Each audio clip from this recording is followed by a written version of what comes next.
Biden's "the end is near" message has been one of despair, fear, and death. Democrat socialists want you living in fear. That is the truth we will demonstrate in tonight's preamble.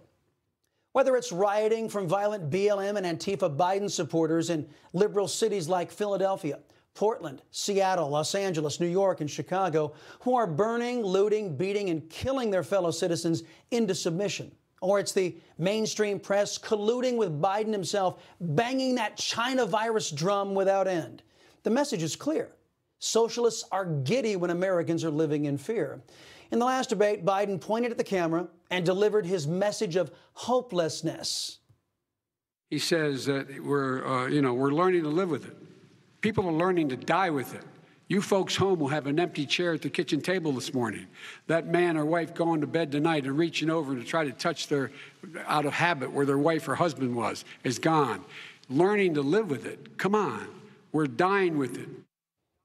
Now contrast that with the message that President Trump is delivering while he's on the trail. He's talking about therapeutics that have been fast-tracked. Therapeutics he credits with saving him from the ravages of the China virus. He's touting Operation Warp Speed that has accelerated vaccine development by avoiding senseless red tape.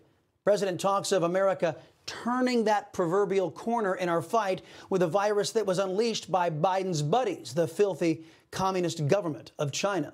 And the president echoes scientists and the World Health Organization, who now say that lockdowns, Joe Biden's and Dr. Fauci's favorite remedy for the China virus, those lockdowns are worse than the virus itself.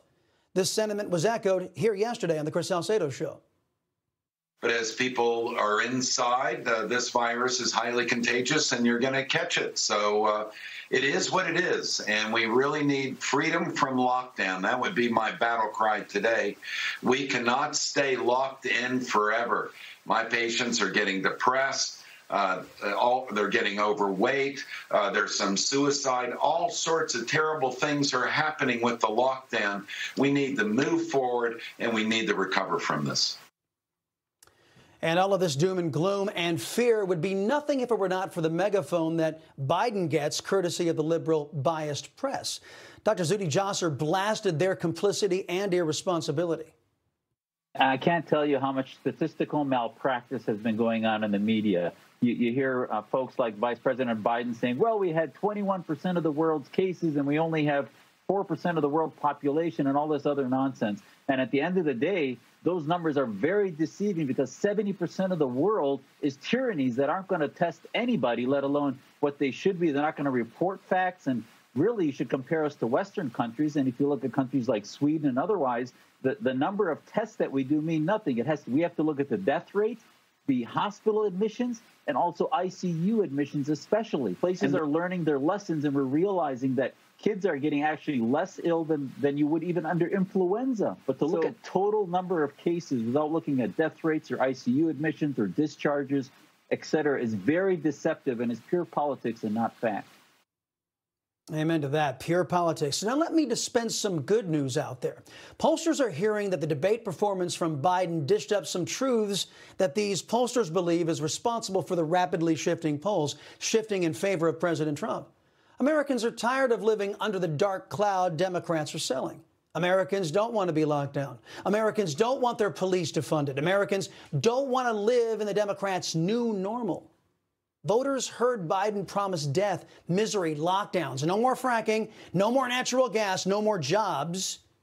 In contrast, they saw the positive can-do attitude that was exuded from our president. As one pollster put it, the press has been so adept at hiding the truth about both Biden and Trump that when President Trump brought up many truths in that debate, people went out and looked it up for themselves. They realized the press and Biden were lying to them all along. And if all of those people vote for a little payback toward the press and the Democrats who have lied to them for 4 years, there's going to be a lot of good news the day after Election Day with a Trump win.